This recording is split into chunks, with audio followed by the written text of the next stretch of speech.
memasuki pasal yang baru, yakni pasal ke-9. Ini pasalnya udah lebih dari 2 tahun ya, baru pasal 9. mohon maaf ya. Pasal 9 menerangkan fi bayani ru'yatillahi ta'ala. Ini agak serem nih judulnya ya, tapi insyaallah mudah-mudahan kita pahami dan tidak menjadi salah paham bagi yang belum begitu memahami gitu ya. Fi bayani ru'yatillahi ta'ala, di dalam menerangkan tentang melihat kepada Allah Subhanahu wa taala. Ru'yah di sini dalam artian bi ru'yah basirah, dengan penglihatan mata batin. Tuan Syekh Abdul Qadir Al-Jilani menerangkan di dalam Sirrul Asrar bab ke-9 ini dengan makolahnya, yaitu waqala al-musannifu, berkata Syekh al-Musannif yakni Syekh Abdul Qadir Al-Jilani, farru'yatu, maka adapun yang disebut dengan ru'yah atau melihat, ala nau'aini, itu terdiri dari 2 jenis. Ru'yatu jamalillahi ta'ala, yang pertama melihat jamaliyah Allah Subhanahu wa taala fil akhirati, di akhirat. Nah, sudah pasti ini Mak ya, melihatnya kita terhadap Allah di akhirat. Dulu di bab 1, ujung bab 1 saya sampaikan hadis dari Kangjeng Nabi Muhammad SAW bahwa Allah Subhanahu wa taala memiliki surga yang tanpa nama. Bahkan bukan tanpa nama lagi. Kan selama ini kita mengenal surga Jannatul Firdaus, surga Jannatul Naim, surga Jannatul Qarar, surga Jannatul Ma'wa, surga Darussalam dan sebagainya. Ada 7 jenis surga. Namun di dalam hadis yang tertera di dalam Sirrul Asrar, Rasulullah SAW menyatakan anna lillahi, bahwasannya Allah Subhanahu wa taala memiliki lillahi jannatun, memiliki surga, la qusurun fiha, tidak ada istana di dalamnya, wala hurun, la hurun fiha wala qusurun, tidak ada bidadari di dalamnya, pun tidak ada gedung-gedung, tidak ada istana, wala fiha labanun, dan tidak juga adanya susu sebagai perwakilan dari minuman-minuman ya. Wala fiha asalun, dan tidak pula ada madu sebagai perwakilan dari walaupun ini benda cair tapi dikategorikan sebagai makanan. Ini bentuk kenikmatan-kenikmatan sebangsa zahiriyah ya. Wala fiha, la fiha urun, la fiha qusurun, la fiha asalun, wala fiha labanun. Lalu apa itu di dalamnya? Enggak ada kenikmatan-kenikmatan yang bagi saya gitu ya. Yang makanan, minuman, istana-istana, apalagi bidadari. Subhanallah. Saya kira selama ini kenikmatan yang paling dahsyat itu adalah bidadari. Saya ya yang pikiran banyak hawa nafsu ini ya. Ternyata Allah Subhanahu wa taala memiliki sebuah surga. Tidak ada namanya, tidak ada apa-apa di dalamnya. Illa, ini dahsyat nih. Illa ru'yatum biwajhillah. Illa ru'yatum biwajhillah, kecuali hanya memandang wajah Allah. Subhanallah ya. Justru itu kenikmatan yang paling puncak, kenikmatan hanya memandang Allah secara visual, secara langsung mata berhadapan dengan zatiyah Allah. Di sini dikatakan bila wasitotin, tanpa ada perantara sedikit pun. Jadi melihatnya manusia kepada Allah di akhirat itu bila wasitatin, tanpa ada perantara. Kenapa Allah menciptakan surga yang tidak ada apa-apanya, hanya ada satu? Itu karena diperuntukkan bagi orang-orang yang senantiasa beribadah, bukan untuk siapa-siapa dan tidak melalui apa-apa, hanya kepada Allah Subhanahu wa taala. Luar biasa ya. Bukan hanya ibadah saja. Kalau di dalam Ramadan, mungkin kita dulu waktu kecil mengenal ada puasa am, puasa khos, ada puasa khawasil khos atau khususil khusus, orang menyatakannya, padahal khawasil khos ya. Nah, orang yang makan dan minum itu seperti saya ya. Puasa itu hanya sebatas makan, minum dan sesuatu yang membatalkan. Nah, itu saya gitu ya. Kemudian puasanya khos, puasa orang-orang yang mengkhususkan, bukan hanya perut saja yang berpuasa, mulut berpuasa, telinga berpuasa, penciuman berpuasa, tangan berpuasa, kaki berpuasa. Itu adalah orang-orang yang khos. Ada lagi tingkatan yang paling tinggi, apa? Khawasil khawas, orang yang di atas orang-orang khusus, VVIP lah kalau zaman sekarang mah ya, sudah very important, itu very important, sangat spesial. Kenapa? Karena dia mengkhususkan hanya kepada Allah, sehingga tidak ada keinginan selain sesuatu yang selain Allah. Luar biasa. Ternyata kalau orang-orang yang sudah terbiasa seperti itu, bukan hanya di bulan Ramadan saja, bulan-bulan Ramadan pun, entah itu Syawal, Dzulqa'dah, Dzulhijjah, Rajab, Sya'ban dan lain sebagainya, semuanya diisi dengan sesuatu hanya satu, yaitu Allah Subhanahu wa taala. Kan kalau saya mah macam-macam gitu ya, beribadah tuh karena pengen ngagolontornya rezeki, pengen dihindarkan dari bahaya, pengen dilancarkan usaha, pengen dinaikkan derajat, pengen ari Allah na paling untung. Saya itu mas saya gitu ya, yang beribadah secara picik gitu ya. Nah, bagi orang-orang yang khawasil khawas, justru di depan Allah, selanjutnya Allah, selanjutnya lagi Allah, selanjutnya Allah saja, tidak ada yang lain. Wah, itu saya pengen belajar yang seperti itu, cuma sudah bertahun-tahun saya belajar tapi nol day.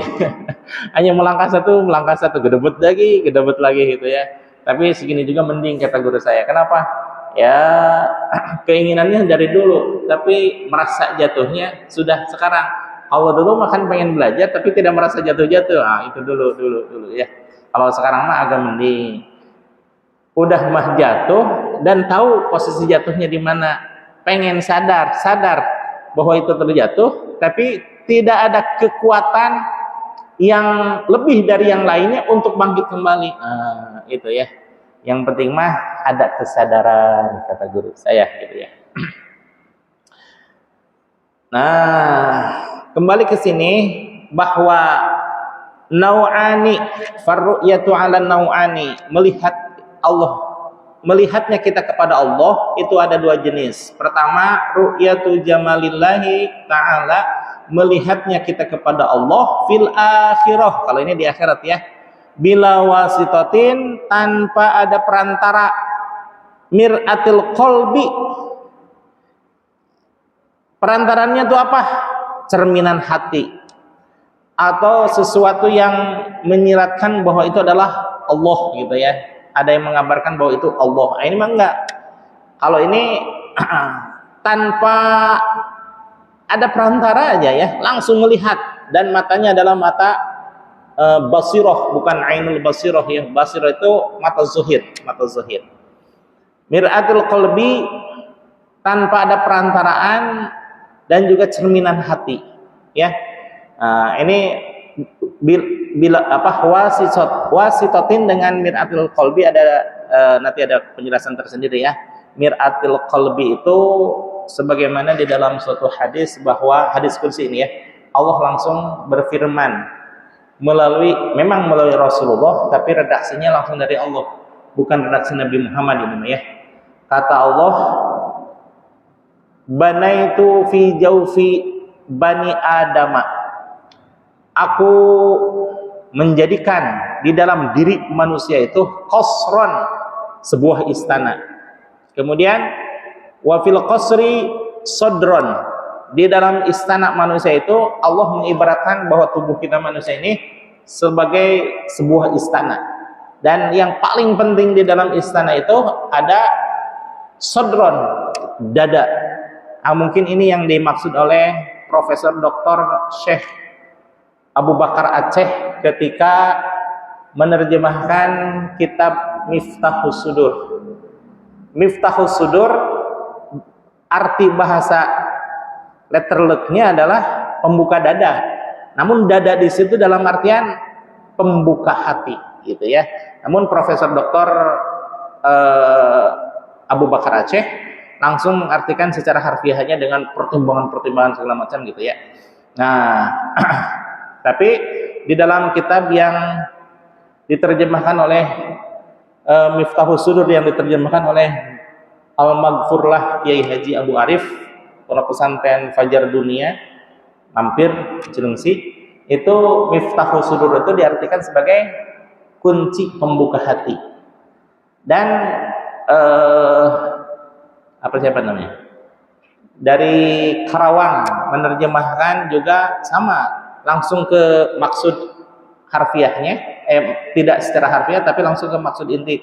Miftahus Sudur diartikan sebagai kunci pembuka hati. Itu ada 3 ya yang menerjemahkan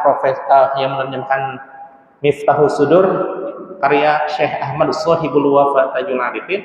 Pertama Profesor Dr. Abu Bakar Aceh, kemudian yang kedua Kiai Haji Anding Mujahidin MAG dari Karawang, ketiga Al-Maghfurlah Kiai Haji Abu Arif LCMA dari Pondok Pesantren Fajar Dunia. Biwasitatul qalbi, kaitannya dengan hadis qudsi tadi, bahwa banaitu fi jawfi adama, banaitu fi jawfi bani adama qasran, aku jadikan di dalam diri manusia itu sebuah istana. Wa fi sadri wa fil qasri sadron, di dalam istana tersebut ada dada. Wa fi sadri qalban, qalbu itu tingkatan ketiga sebenarnya. Di dalam dada tersebut tersimpan sebuah hati. Itu yang paling penting di dalam seseorang itu, salah satunya adalah qalbu atau ya jantung ya, qalbu ya, qalbu.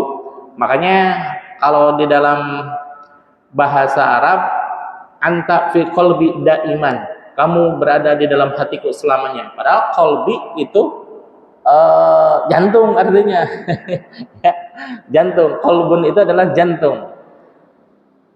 Kemudian kalau sama dalam bahasa Inggris juga, you in my heart, kamu ada di dalam hatiku. Padahal hati itu adalah liver, sedangkan jantung itu adalah heart ya, jantung. Makanya di dalam secara fisik, tentara selain melindungi kepalanya dengan topi baja, itu melindungi dadanya dengan peluru rompi anti peluru. Karena kalau otak yang kena atau jantung yang kena bisa meninggoy itu ya. Innalillahi wa inna ilaihi raji'un. Baik. Wa fil qalbi fuadan. Wa fil qalbi Wa fil qalbi fuadan. Di dalam qalbu itu ada fuad. Wa fil fuadi syagofan. Di dalam fuad itu ada syagof. Wa fil syagofi lubban. Di dalam syagof itu ada lub, lapisan yang terdalam. Lapisan yang terdalam ada lagi lapisan yang paling inti. Apa itu? Wa fil lubi sirrun. Di dalam lub seseorang ada namanya sir. Wa fi sirri anak, kata Allah Subhanahu wa taala, dan di dalam sir itulah tempat aku bersemayam, aku berada, subhanallah ya. Nah, jadi qasron, sadron, qalban, syagofan, fuadan, syagofan, luban, sirron. Wah, 7 tingkatan gitu ya. Nah, yang kebanyakan di dalam istilah dunia, baik Arab, Inggris maupun Indonesia, maka diambil intinya ya apa tuh? Qalbu saja gitu ya. Nah, itu sudah bahasa umum itu qalbu itu ya. Qalbu itu diartikan dalam bahasa Indonesia itu hati. Yang pertama itu ya, melihatnya Allah, melihatnya kita kepada Allah tanpa ada perantara, dan itu di akhirat saja. Wa ru'yatun, dan jenis yang kedua adalah sifatihi, sifatnya Allah Subhanahu wa taala fid dunya, di dunia saja. Biwasitotin, kalau tadi bila wasitotin, kalau ini biwasitotin, dengan melalui perantaraan mir'atil qalbi. Apa itu perantaranya? Itulah yang disebut dengan cerminan qalbu. Bin nazril fuadi, dengan melihatnya fuad. Fuad itu ya diartikan mau fuad, mau syagof, mau luban, mau sir, dia artikan secara umum aja ya, hati saja ya. Bin nazril fuadi, dengan melihatnya hati, min aqsi anwaril jimali, masya Allah ya, yakni cerminan hati dengan penglihatan dari pantulan cahaya jamaliyahnya Allah Subhanahu wa taala. Jadi kalau di alam dunia itu tidak ada yang melihat dengan basirah, ada juga dengan ainul basirah, mata batin. Ketika Nabi Muhammad SAW Isra wal Mi'raj, Rasul Isra kemudian Mi'raj, langit pertama, kedua, ketiga, keempat, kelima, keenam, ketujuh, kemudian ru'yatul Baitul Ma'mur, rafrafil aftar, baru ke Sidratul Muntaha. Di Sidratul Muntaha itulah Allah bertemu dengan Nabi Muhammad SAW. Tadi dikatakan nih, salah satu bukti bahwa Nabi Muhammad SAW hanya satu-satunya makhluk yang melihat Allah itu Nabi Muhammad. Apa buktinya? Tadi dikatakan bahwa yang pertama ru'yatullahi bijama ru'yatuhu jamalillahi ta'ala fil akhirah biwasitatin, di akhirat tanpa ada perantara. Masa iya Allah sendiri yang mengundang, kemudian Nabi Muhammad SAW ada di dimensi akhirat. Yang paling dahsyatnya itu adalah Allah yang berkeinginan untuk mengundang Nabi Muhammad SAW. Masa iya dengan perantaraan? Kan tidak mungkin gitu ya. Ini mah bila wasitotin, dengan tanpa perantara, dan itu hanya terjadi di akhirat. Siapa coba manusia yang pernah ke akhirat? Hanya Nabi Muhammad SAW.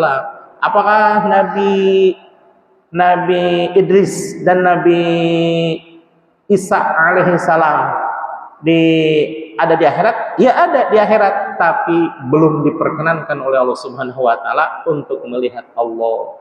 Kalau di surga mah ya dipersilahkan saja. Wong surga sama-sama makhluk Allah. Surga itu derajatnya, kalau boleh dibilang derajat gitu ya, derajatnya di bawah para nabi. Para nabi itu sangat mulia, kalau surga mulia.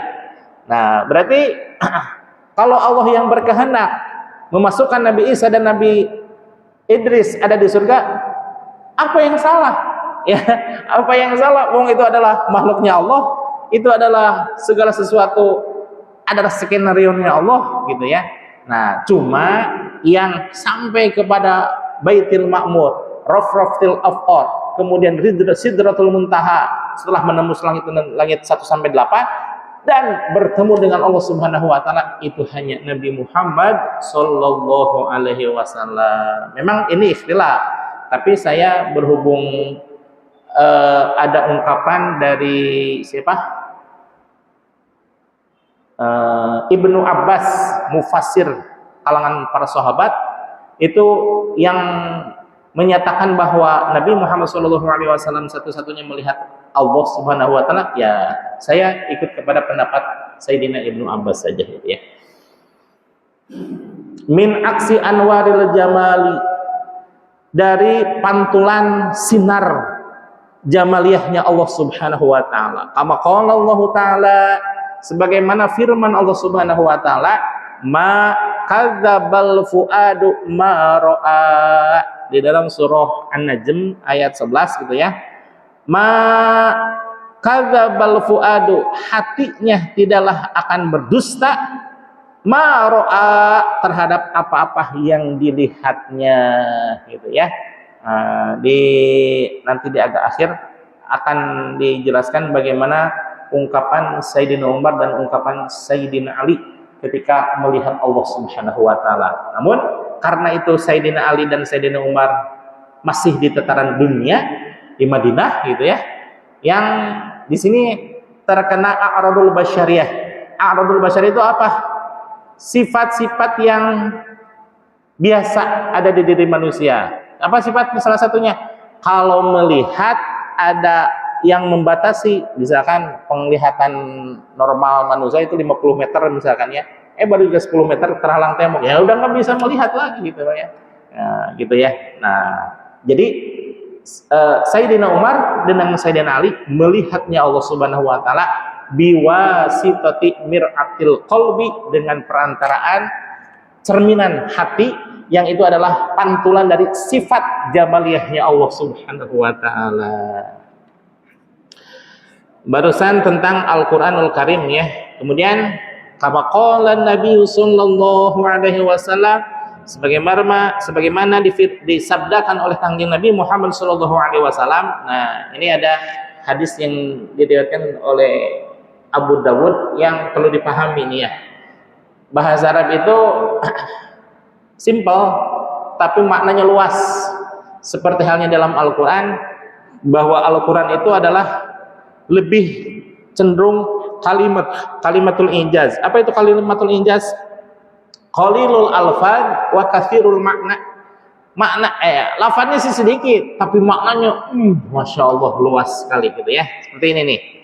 Al-mu'minu mir'atul mu'mini. Mumin satu dan mumin kedua sama, muminnya mumin dan mumin, gitu ya. Tapi kalau diartikan, misalkan saya gitu ya, yang enggak mesantren kemudian mengandalkan terjemah gitu ya. Al-mu'minu mir'atul mu'minin, bahwa orang mukmin itu cerminan bagi orang mukmin yang lainnya. Salah atau kalau gitu. Di sini adalah bahwa al-mu'minu emang diungkapkan juga oleh Syekh Abdul Qadir Al-Jilani, wal muradu minal mu'minil awwali, adapun yang dimaksud dengan kalimah mukmin yang pertama, qalbu abdil mu'mini, itu adalah hatinya seorang hamba al-mu'min, seorang hamba Allah yang bersifat al-mu'min, gitu ya. Wa minatsani, dan kalimah mukmin yang kedua, huwallahu ta'ala, itu adalah Allah Subhanahu wa taala, gitu ya. Jadi pengertiannya adalah bahwa yang dimaksud dengan al-mu'minu mir'atul mu'mini, sabda Kangjeng Nabi Muhammad sallallahu alaihi wasallam yang diriwayatkan oleh Abu Daud adalah qalbunya seorang mukmin adalah cermin dari Allah yang bersifat al-mu'min. Seperti halnya di dalam surah Al-Hasyr ayat 23 ya. Al-Qudusus Salamul Mu'minul Muhaiminul Azizul Jabbar, dan seterusnya lah, gitu ya. Udah jelas, As-Salam, Al-Mu'min, Al-Muhaimin. As-Salam yang memberikan keselamatan, Al-Mu'min yang diimani, Al-Muhaimin yang kalau Allah mengartikan di dalam Asmaul Husna itu maha ya, maha. Abdullah, Abdurrahman, Abdurrahim, itu sebenarnya ada 3 nama yang paling utama. Apa itu nama yang paling utama? Kalau tidak Abdullah, Abdurrahman, hamba Allah yang penuh kasih sayangnya, hamba Allah yang maha pengasih. Kalau Abdullah itu sudah jelas hambanya Allah, gitu ya. Nah, itu juga sebenarnya apa namanya, Abdul Muttalib itu dirubah namanya oleh Nabi Muhammad SAW, bahwa nama aslinya adalah Abdul Ka'bah. Abdul Ka'bah ya. Abdul Ka'bah itu hambanya Ka'bah, tapi dirubah oleh Nabi Muhammad SAW jadi Abdul Muthalib ya, Abdul Muthalib, hambanya yang maha Muthalib pencari gitu ya. Baik, selanjutnya jadi jelas ya, al-mu'minu mir'atul mu'minin, bahwa seorang mukmin itu adalah cermin dari sifat Allah yang bersifat al-mu'min. Sebagaimana surah Al-Hasyr ayat 23, Al-Qudusus Salamul Mu'minul Muhaiminul Azizul Jabbar. Nah, al-mu'min itu salah satu dari sifat-sifat Allah, asma-asma Allah. Faman ro'a, maka barang siapa yang melihat sifat-sifatnya Allah Subhanahu wa taala, satu sifat ya, sifatihi karena ini bentuk mufrad, sifatnya Allah Subhanahu wa taala di dunia, di alam dunia ini, ro'a dzatahu, mohon maaf nih, ro'a sifatihi, faman ro'a sifatihi, barang siapa yang melihat sifat-sifat Allah di dunia, di alam dunia ini, ya rodzatahu, maka akan melihat dia kepada Allah, zat Allah fil akhirati bila kaifin, tanpa perantara gitu ya. Karena melihatnya Allah Subhanahu wa taala di alam dunia ini hanya bisa disaksikan dengan ainul basirah. Tapi kalau di akhirat itu dengan basirah. Basirah dengan ainul basirah berbeda. Kalau basirah itu mata kepala kita gitu ya, kita melihat ya bendera berkibar, motor lalu lalang, kemudian sebagainya lah gitu ya. Ya itu basirah, melihat dengan mata kepala. Tapi kalau ainul basirah itu lebih tajam daripada basirah. Contoh, kalau kita mah melihat benda-benda kan hanya sebatas puluhan meter gitu ya. Kalau terhalang saja sama tembok, ya sudah tidak bisa melihat lagi. Beda dengan ainul basirah. Ainul basirah bisa melihat sesuatu yang tanpa ada halang-halang. Mana contohnya? Sekarang, Bapak bayangkan rumah kampung halaman masing-masing. Kalau saya di Bandung dan istri di Pangandaran, langsung kebayangnya, langsung mata memandang ini. Pohon-pohonnya sudah tergambar, rumahnya tergambar, kemudian dan kenangan semuanya tergambar. Beda dengan ainul basirah, beda dengan basirah itu ya terhalang aja gitu ya. Sejauh apapun jarak kita dengan dilihat oleh ainul basirah, tidak ada tanpa ada tending aling-aling, tanpa ada penghalang ya. Mau di Bandung, mau di Pangandaran, mau di Cirebon, mau di Papua, mau di Aceh, mau dimanapun kota di dunia ini, tetap bisa terlihat dengan secepat kilat. Nah, itu artinya bahwa ainul basirah lebih tajam daripada basirah. Wadzalika, dan dua keyakinan ini, yaitu keyakinan mengenai melihatnya kita terhadap Allah yang dua jenis ini, jami'ud da'awa, itu adalah pengakuan seluruh allati sodarat, yang telah diakui, anil auliyai, di dalam pada para aulia. Aulia itu para kekasih Allah. Mohon maaf ya, nyebutnya kekasih Allah bukan berarti kekasih dalam artian duniawi, bukan. Kalau kekasih dalam artian duniawi mah seseorang yang sangat kita kasihi, entah itu putra, putri, istri, orang tua, nah itu yang terkasih. Ya, beda dengan lingkup atau apa namanya, dimensi ukhrawi. Dimensi ukhrawi itu seseorang yang karena pengabdiannya tanpa pamrih, maka Allah pun mengasihi dia tanpa tanpa tanpa alasan. Kenapa Allah mencintai Nabi Muhammad? Ya tanpa alasan.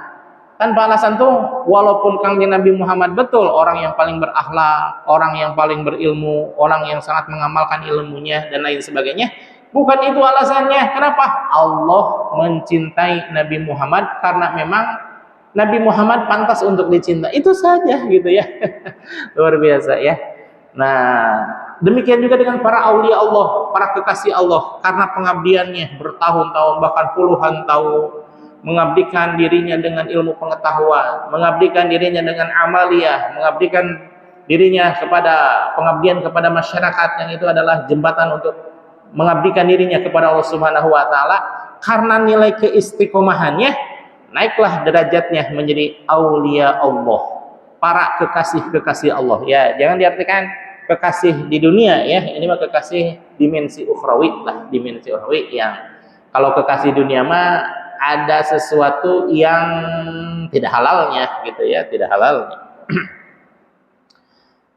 Kalau kekasih Allah mah subhanallah, jangankan yang syubhat, yang haram, maaf. Jangankan yang haram, yang syubhat aja dihindari gitu ya. Kalau al halalu bayinun, halal itu adalah sesuatu yang jelas. Wal haramu bayinun, haram itu sesuatu yang jelas. Wa ma bainahuma, dan di antara yang halal dan haram itu adalah yang namanya syubhat. Para ulama sudah tidak mikir kenapa ya saya harus menghindari yang syubhat-syubhat, bukan itu, tapi Allah memerintahkan, Rasul mencontohkan, ya sudah aku tinggalkan. Begitu itu ya. Jadi untuk para wali mah tidak ada apa tuh ya, karena memang perangkatnya sudah benar-benar untuk mengabdi kepada Allah saja gitu ya, sudah ikhlas gitu ya. Beda dengan saya. Contoh saya ya, ketika pantas ya, mohon maaf ini saya agak menceritakan dulu. Setiap saya mondok di pondok pesantren, hampir setiap kiainya mengatakan jangan dulu wirid-wiridan katanya. Kenapa jangan dulu wirid-wiridan? Padahal saya ingin jadi orang sakti gitu ya. Kan waktu SD melihat Deddy Mizwar main film Wali Songo, dari pohon apa ke pohon apa gitu ya. Terbang jagoan gitu ya. Nah, saya pengen lah kayak gitu dulu gitu. Tapi selalu saja dilarang oleh kiainya.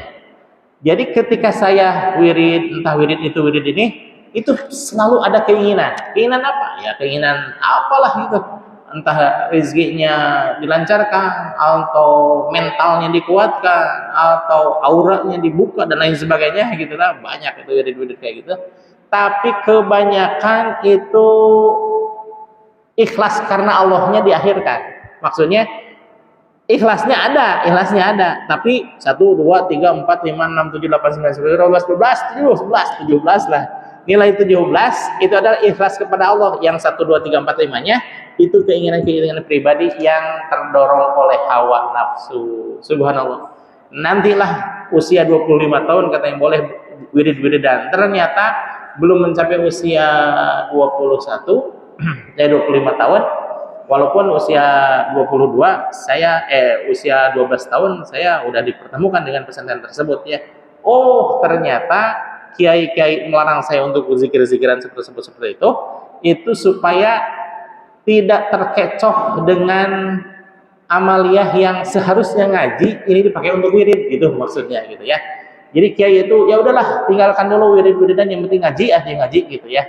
Nah, sementara sudah ketemu dengan pondok pesantren di Tasikmalaya, ternyata ilahi anta maksudi, ya Allah hanya engkau yang kami maksud ya Allah. Waridho kamatlubi, dan keriduanmu ya Allah yang kami cari.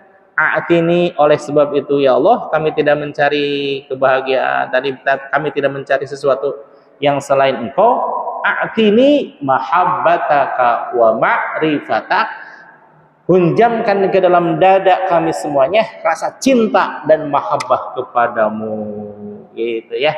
Jadi alhamdulillah saya ketemu dengan pesantren di Tasikmalaya karena memang betul-betul zikirnya untuk zikir kepada Allah, tidak ingin apa-apa dan tidak ingin diapa-apakan selain ingin di openin lah, ingin diuangke hanya oleh Allah Subhanahu wa taala, gitu ya.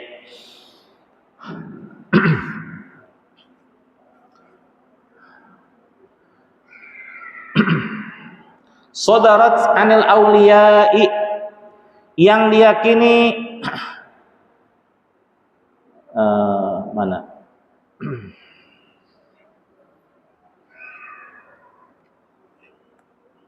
Yang diakui oleh para waliullah, ru'yatullahi ta'ala, melihatnya kepada Allah Subhanahu wa ta'ala, kaqaulihi Umar bin al-Khattab, sebagaimana ungkapan Sayyidina Umar bin Khattab radhiyallahu anhu. Nah, ini ucapan Sayyidina Umar ya. Kirain masih jauh tapi ternyata ini ya di bawahnya nota yang tadi itu ya. Ra'a qalbi rabbi, subhanallah ya. Ini sebagai dalil bahwa di alam dunia ini tidak bisa melihat Allah. Percepat ya.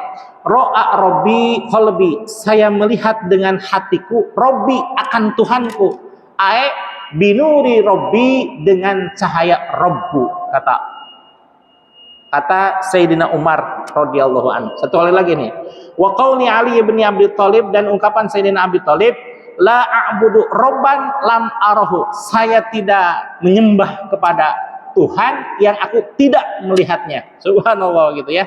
Nah, ini nanti penjelasannya minggu depan ya. Fadzalika kulluhu musyahadatus sifat, yang semuanya itu adalah melihatnya sifat